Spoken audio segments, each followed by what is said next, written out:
Kitab suci itu fiksi. Bila fiksi itu menghasilkan imajinasi, maka kitab suci juga adalah fiksi karena menghasilkan imajinasi. Dibilang menghina agama. Saya berimajinasi surga itu adalah taman bunga. Itu imajinasi saya kan? Karena saya belum pernah ke situ. Karena itu anggota DPR nanti kalau terus jadi anggota DPR, tugas kalian adalah menggonggongi kekuasaan. Anggota DPR adalah watchdog, anjing penggonggong. Menggonggong siapa? Ke pemerintah. Itu anjing itu mengawasi potensi maling, yaitu pemerintah selalu potensial untuk jadi maling. Jadi saya bertanya, mana yang Pancasila, anggota DPR Australia atau anggota DPR kita? Nah sekarang hari-hari ini istilah politik itu dimaknai sebagai sekedar upaya untuk memperebutkan kekuasaan. Padahal dulu politik itu artinya cara mendistribusikan keadilan, bukan cara mengakumulasi kekayaan. Politik adalah ilmu untuk mendistribusikan keadilan. Ini seharusnya jadi tugas Partai Keadilan Sejahtera nih, mendistribusikan keadilan. Ada tulisannya no Rocky, no party. Nanti kalau dia kampanye ganti itu no PKS, no sejahtera. Kenapa saya katakan begitu? Karena keadilan adalah dimensi yang paling, saya carikan kata yang tepat, dimensi yang paling rohaninya dari manusia. Memberi keadilan adalah kegiatan rohani. Karena itu kita nggak bisa membaca keadilan itu dari statistik. Indeks Gini begini, saya terangin nanti. Growth kita begini. Tapi itu yang mau dipromosikan kan, seolah-olah. Tapi kan pertumbuhan ekonomi kita 5%, 5,1 kan baik. Tunggu dulu, baik memang. Baik itu kata sifat, mesti ada perbandingan. Baik dibandingkan dengan apa? Tentu baik dibandingkan dengan capaian sebelumnya. 5,1% baik bila capaian sebelumnya adalah 4%. Baru berhak klaim baik. Sekarang kita periksa, sebelum Pak Jokowi ada Pak SBY, berapa Pak SBY? 6,sekian%. Jadi lebih besar mana, 6 atau 5? 5 menurut tim sukses. Jadi kalau saudara mahasiswa, batas kelulusan itu adalah 5. Kalau saudara dapat 6, dianggap nggak lulus. Kan ngaco kan? Karena dianggap 5 lebih baik dari 6. Itu kegilaan dari statistik. Ngaco. Jadi saya balik lagi tadi. Keadilan itu yang jadi inti dari politik adalah mendistribusikan pada manusia dengan mengetahui kebutuhannya, dan kebutuhan itu bisa kita tahu langsung dari mereka yang paling rentan mengalami ketidakadilan. Siapa itu? Ya mak-mak. Karena mak-mak lah yang dari pagi, waktu mama bangun pagi, di kepalanya itu udah pusing cemas. Dia bangun pagi, dia mesti hitung sisa uang bulanannya itu cukup nggak untuk beli telur di pasar. Bangun pagi dia udah pusing, cemas. Sebelum tidur malam dia cemas. Sisa uang bulannya cukup nggak buat jajan anaknya di SD. Jadi selama 24 jam itu, mama itu adalah orang yang paling politis. Karena langsung berhadapan dan bergumul dengan ketidakadilan, dengan injustice. Yes. Karena itu, ya, kita akhirnya mengandalkan rintihan dan tatapan mata mama dibandingkan statistik pemerintah. Berapa statistik pemerintah? Ya.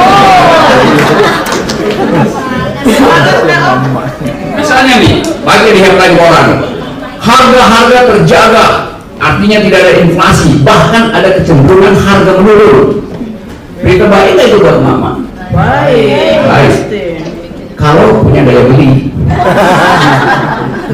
Tapi itu adalah manipulasi. Sebab kalau kita belajar ekonomi sedikit, kalau harga turun bukan karena tidak ada inflasi, tapi tidak ada daya beli. Kalau saya nggak membeli, harga pasti turun. Kalau saya nggak mampu membeli, saya nggak pergi ke pasar, maka harga pasar akan turun. Jadi turun bukan karena efek intervensi negara untuk mengendalikan psikologi inflator, tetapi karena alasan real saya tidak bisa membeli karena itu harga pasti turun. Lihat di mana-mana ini ada sale, jadi ekonomi maju. Kalau justru karena ada orang beli maka harga turunin, nggak turun, nggak ada gula yang masuk ke Ramayana apa segala macam. Jadi itu yang disebut penipuan. Itu pentingnya akal sehat, akal pikiran untuk menghadapi kebohongan dari rejim. Jadi setiap hari rejim bikin hoax sebetulnya. Terakhir hoax tentang Abu Bakar Basir. Anda tadi. Ini bebas besok? Tidak. Tapi nggak apa-apa berbohong. Asal yang berbohong itu masih bisa dikoreksi. Tapi kalau presiden berbohong, siapa yang koreksi? Yang mengatakan bebas kemudian tidak bebas adalah presiden. Yang koreksi terpaksa adalah menterinya. Oh itu keputusan gerasan busuk. Kan nggak sopan. Anak buah mengkritik presiden. Tapi kalau kita analisis kenapa begitu?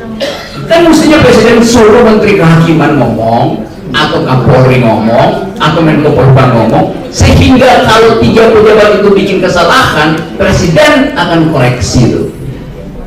Itu. Jadi pertanyaannya, kenapa presiden ngotot untuk mengumumkan sendiri? Karena pencitraan. Sama prinsipnya. Kenapa presiden ngotot untuk membagi-bagi sertifikat tanah? Karena pencitraan. Padahal sertifikat tanah itu sudah selesai dari 10 minggu yang lalu, tapi kepala desa bilang, tunggu ya, tunggu presiden yang bagi-bagi. Wah itu kepala desa bisa bagi-bagi, udah selesai kok. Iya. Sesuatu yang sudah selesai, ya bagi aja. Tapi tunggu. Apa pentingnya presiden bagi-bagi sertifikat? Itu cuma surat biasa, camat bagi aja saya. Nanti satu waktu nanti misalnya nih di Makassar ini mahasiswa berumpul semua, ini bikin SIM rame-rame. Terus polisi bilang, belum bisa diambil, tunggu presiden bagi-bagi.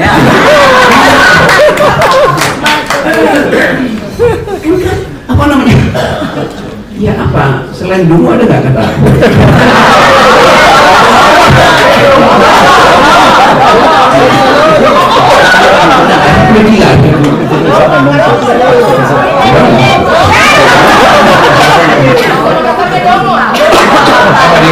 Disebut dongo. Kalau di Manado disebut biomo. Manado lagi. Biomo toh? Dongo toh? Iya, tapi kalau saya bilang dongo, orang malah jangan pakai dongo. Kalau sudah carikan istilah lain selain dongo. Ya kan bisa dibilang ya kurang tepat. Ya kurang tepat artinya tidak benar. Tidak benar artinya menipu. Dalam bahasa Indonesia sinonimnya dulu, saya pakai kata dulu. Kalau saya bilang ya itu pikiran yang kurang tepat karena kurang memperhatikan etika, tidak cukup bagus sebagai public relation, itu saya bisa ngomongin 10 menit panjang lebar. Mending saya bilang dulu selesai yang saya udah. Prinsipnya sama. Jadi apa salah? Oh ini nggak ada urusan dengan privat, nggak ada urusan dengan menghina orang. Yang kita kritik kebijakannya itu kebijakan dulu. Nalarnya tidak ada nalar yang dipakai untuk menghasilkan kebijakan. Kalau saya bilang dalam ilmu filsafat yang lebih luasnya sudah itu kebijakan yang logically fail, secara logis keliru atau fallacies. Nanti orang tanya apa itu fallacies, orang saya mesti Google lagi kan, mesti Google dulu kan nggak efektif kan, menerangkan panjang lebar dulu langsung orang tahu. Itu soalnya. Sama seperti hari ini yang seharusnya saya diperiksa oleh Mabes itu. Itu sesuatu yang juga laporan guru dari tim sukses Pak Jokowi itu. Itu peristiwa dari setahun lalu. Kok nggak diproses-proses? Ketika saya udah keliling berusukan akal sehat ke seluruh, hampir semua provinsi, tiba-tiba dipanggil polisi. Ngapain dia? Ini adalah laporan bahwa saudara Rocky Gerung mengatakan kitab suci itu fiksi. Saya bilang, kapan saya bilang begitu? Dipenggal aja. Saya bilang, bila fiksi itu menghasilkan imajinasi, maka kitab suci juga adalah fiksi karena menghasilkan imajinasi. Kalau nggak setuju berarti fiksi tidak menimbulkan imajinasi. Ya udah, selesai ya. Dibilang menghina agama. Pokoknya agama siapa yang saya nggak sebut apa-apa di situ. Apa yang saya sebut? Jangan saya terangkan ini ya, saya terangkan pada mereka dalam satu seminar. Kalau saya membayangkan surga, maka saya berimajinasi. Fiksi menimbulkan imajinasi. Saya berimajinasi surga itu adalah taman bunga, surga itu adalah hutan lestari. Kan imajinasi saya kan? Karena saya belum pernah ke situ. Jadi saya pakai imajinasi. Saya berdoa surga, di dalam pikiran saya itu adalah hutan lestari. Karena sesuai dengan keinginan saya untuk masuk surga, seharusnya saya masuk hutan. Nah, saya hobinya naik gunung, politik tuh ya hobi kecil lah. Buat saya surga itu adalah hutan. Buat anak 10 tahun ke depan yang hutannya udah jadi lahan perumahan, dia nggak mungkin lagi berimajinasi tentang surga yang adalah hutan. Kan itu soalnya kan, mungkin dia imajinasi surga itu adalah mall yang indah gitu. Karena dia masuk keluar mall, dia nggak punya imajinasi tentang hutan kok. Sama seperti anak Eropa, anak Amerika, dibilang padi, dia nggak tahu bahwa padi itu tumbuh di sawah yang berair. Dipikir padi itu dipetik dari atas pohon, karena dia nggak pernah lihat sawah di daerahnya. Itu sama imajinasi. Neraka, saya baru menjadi neraka sebagai tambang batu bara karena panas itu. Api neraka berarti ada batu bara di situ. Anak milenial 10 tahun ke depan yang tidak pernah punya pengetahuan tentang batu bara, dia berimajinasi tentang neraka dengan cara dia sendiri loh. Mungkin dianggap itu korslet listrik karena dia belajar fisika nuklir, maka dianggap itu adalah reaksi fusi di dalam teori nuklir. Itu imajinasi. Karena nggak ada standar apa yang disebut surga, apa yang disebut neraka. Sama-sama kita tidak bisa cek secara faktual surga dan neraka. Jadi kita pakai imajinasi. Jadi imajinasi itu sebagai bagian integral dan konsep fiksi bagi saya justru positif. Saya bilang lain dengan fiktif. Fiktif artinya bohong. Fiksi bukan bohong. Fiksi adalah kemampuan kita mengimajinasikan alam semesta, ciptaan, langit segala macam. Kan indah kan? Berimajinasi tentang romance, walaupun baru 2 bulan diputus, paling nggak imajinasinya ada kan? Jadi kita hidup di dalam kekacauan konseptual karena takut untuk membayangkan sesuatu dengan cara masing-masing. Itu yang namanya tidak pakai akal sehat. Lalu dibilang kan menurut KBBI fiksi itu adalah soal novel. Itu KBBI nggak cukup untuk menerangkan masalah filosofi, terbatas, apalagi bahasa Indonesia itu. Sama kalau saya bilang kata people, rakyat artinya people, bahasa Inggris itu enggak ada terjemahan. Karena bagi orang Inggris, orang Prancis misalnya people sama dan setara. Karena kata people itu datang dari pengalaman revolusi Prancis. Ketika rakyat memutuskan untuk memenggal kepala raja yang mengklaim dirinya berasal dari langit, buktinya kepalanya bisa dipenggal, maka dia tidak suci, sehingga timbullah revolusi Prancis. Sehingga rakyat itu memutuskan bahwa kehidupan politik harus didasarkan pada keputusan rakyat, bukan keputusan raja. Maka slogan revolusi Prancis adalah egalite, fraternite, liberté. kesetaraan, persaudaraan, dan kebebasan. Jadi orang Prancis mengatakan rakyat itu dalam keadaan kesetaraan, egalite, fraternite, liberté.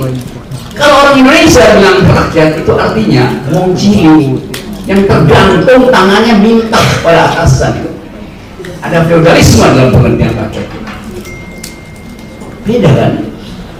Jadi kalau dituntut dengan cara begitu itu ngaco itu Pak. Orang yang mendakwa saya pasti dia nggak pernah mengerti keadaan yang disebut berpikir abstrak. Kenapa mereka nggak bisa berpikir abstrak? Ya karena problemnya adalah kerja, bukan pikir. Pikir.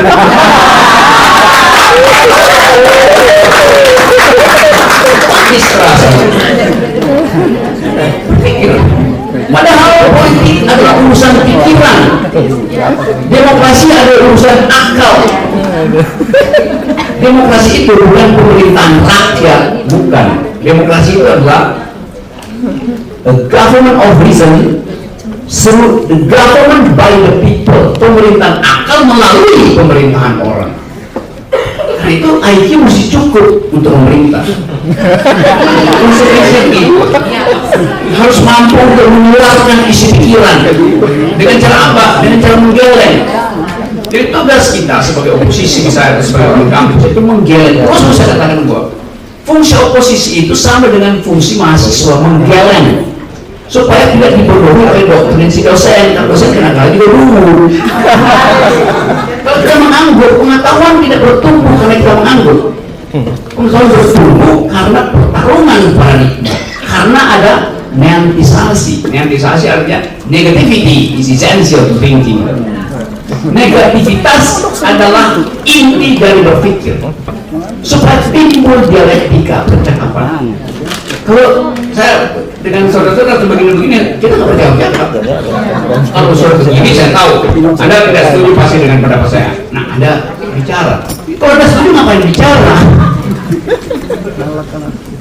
Sama seperti orang saya setuju dengan pendapat Pak Rocky gini-gini. Ya udah, ngapain ucapan guys? Tunggu yang tidak setuju. Itu kan sekedar mau puja-puja aja, kan ada benar yang buang waktu. Itu yang penting bagi kita, bahwa dalam politik kita harus menggeleng. Kenapa? Karena kekuasaan cenderung menjadi absolut.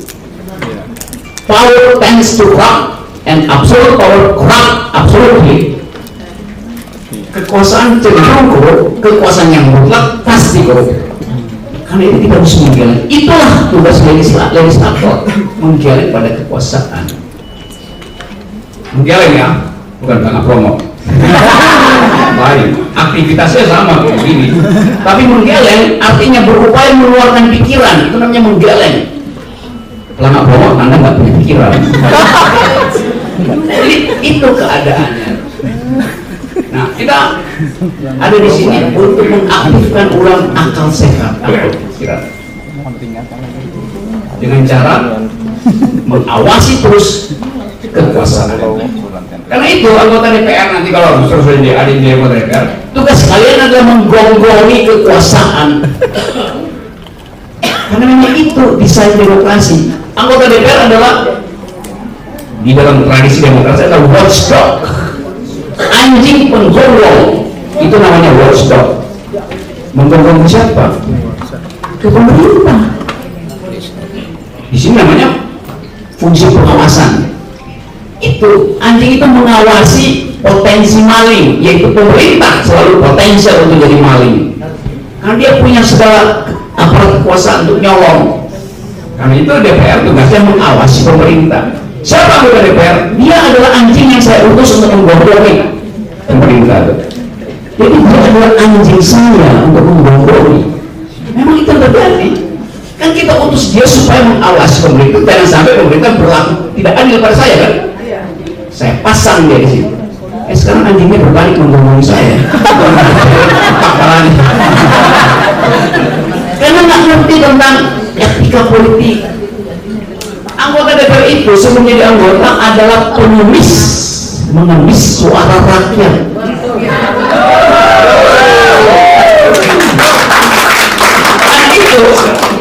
Setelah dia jadi anggota, dia mesti jadi pelayan tuannya, karena tadi pengemis. Saya tuannya. Om, kasih suara dong om. Om, ingin saya vlog dong. Om, dorong viralkan nomor saya dong. Kan dia nggak bisa saya kan. Begitu jadi anggota DPR, saya mau panggil, nggak bisa. Hapus lapor satpam saya dulu. Lapor sekretaris.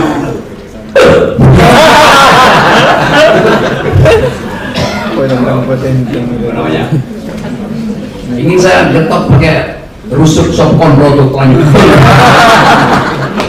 Karena itu etikanya begitu, supaya kita ngerti bahwa berpolitik itu ada yang potensi berkuasa. Begitu dia berkuasa, dia potensi untuk memaksimalkan kekuasaan. Sifat kekuasaan tidak mau berbaloi, karena itu ada oposisi. Jadi oposisi itu bekerja 12 menit pertama sejak kekuasaan terbentuk. Oposisi itu bukan nanti setelah mau pemilu. Dari awal seseorang dilantik, oposisi harus bekerja supaya dia konsisten memperhatikan keadilan. Itu sebab saya kenapa Pak Prabowo 12 menit setelah Anda dilantik, maka oposisi harus bekerja. Nggak bisa oposisi tunggu pemilu, ini udah banyak kekacauan nanti, colong sini, tidak. Karena itu kita harus ingatkan dari awal. Bahkan sebetulnya 1 detik setelah, tapi saya oke, 12 detik, 12 menit, karena dia mungkin masih perlu aqua, minum makan sedikit, sop kontrol, 12 menit makan dulu. Nah itu oposisi bekerja. Itu artinya kita nggak paham political ethics. Kalau Anda ada di Canberra, ibu kota Australia, oposisi bekerjanya nyaris 24 jam. Kalau Anda mahasiswa di ANU, Anda keluar malam cari sop kontrol nggak ada, tapi Anda akan lihat gedung parlemen Australia itu jam 2 malam masih menyala. Itu pertanda minimal ada 1 anggota DPR sedang bekerja untuk berdebat dengan petahana besok pagi jam 10, nyiapin draft legislasi, baca literatur, karena mau berdebat pagi-pagi. Si partai oposisi ini minimal 1 orang bekerja sampai jam 2 malam, sehingga rakyat tahu bahwa anggota DPR saya masih bekerja. Itu etikanya. Karena ada aturan siapa yang terakhir keluar dari gedung parlemen, dia harus mematikan lampu. Itu anggota DPR yang perlu. Kalau kita di sini, jangan kan jam 2 malam, jam 2 siang prosesnya 20 anggota DPR nyari barang murah yang lagi sale di situ. Jadi saya bertanya, mana di Pancasila anggota DPR Australia atau anggota DPR kita? Pasti anggota DPR Australia lebih Pancasilais. Dia memikirkan rakyat 18 jam sekali. Anggota DPR kita bikin 2 jam aja. Cukup. Karena apa? Karena mereka akan mengatur legislasi under table transaction. Tukar menambah pasal di bawah meja, bayar. Buat pindahin koma 20 juta. Tambah titik 300 juta. Jadi pasal itu bisa dijual cuma sekedar masukin kata dan dong, ditambahin kata dan, puter, jangan kata dan, atau aja tuh transaksi tuh untuk memutuskan satu kata, karena setiap kata ada akibat finansial. Jadi itu yang saya inginkan ditempuh oleh politik akal sehat dari bumi Makassar ini. Jadi saudara, sebelum kita diskusi lebih panjang, saya mau ingatkan bahwa kita hari ini sama-sama berhak untuk memimpikan Indonesia yang lebih baik. Buat siapa? Bukan buat kakek ini atau kakek yang di depan Monas, tapi buat mereka yang kita kasih ilham ini. Ismail, yang di lupa namanya pula. Jadi teman-teman, nanti kita masih ada waktu ya 1 jam bercakap-cakap. Saya inginkan agar supaya apa yang kita bicarakan di sini tidak sekedar beredar di dalam WA group mak-mak atau kader, tapi yang saya ucapkan pembicaraan di sini harus tiba di desa-desa, di puskesmas, di pos ronda, di pojok-pojok kampung, supaya akal sehat ini tumbuh sebagai kenikmatan berpikir masyarakat. Dengan cara itu kita hentikan money politics. Kalau kita bisa terangkan ini pada publik, mereka tahu bahwa kalau begitu selama ini bohong. Iya, Dan itu pentingnya kader ada di lokasi yang paling sederhana, lokasi yang paling buruk dari desa saudara. Bicara dengan lurah, bicara dengan pos ronda. Jadi sampaikan pikiran ini bahkan kepada mantan pacar atau mantan istri saudara. Karena ini soal memenangkan akal sehat. Gak usah ragu, wow, pernah punya dendam mantan segala macam. Ini soal akal sehat, ini kemarin udah lagi. Berapa begituan? Ini soal 17 April 2019. Kalau pembicaraan di ruangan ini tidak tiba pada mereka, maka tidak cukup suara untuk menghasilkan masa depan di 17 April 2019. Jadi saya berharap kita diseminasikan, kita kampanyekan ini, kita jadikan gerakan ini sebagai busukan akal sehat. Dengan cara itu kita yakin bahwa kita bisa memenangkan dan menghasilkan kehidupan politik baru. Hanya dengan cara itu, nggak ada cara lain. Kenapa? Karena kekuasaan mengintai saudara-saudara dari jam per jam.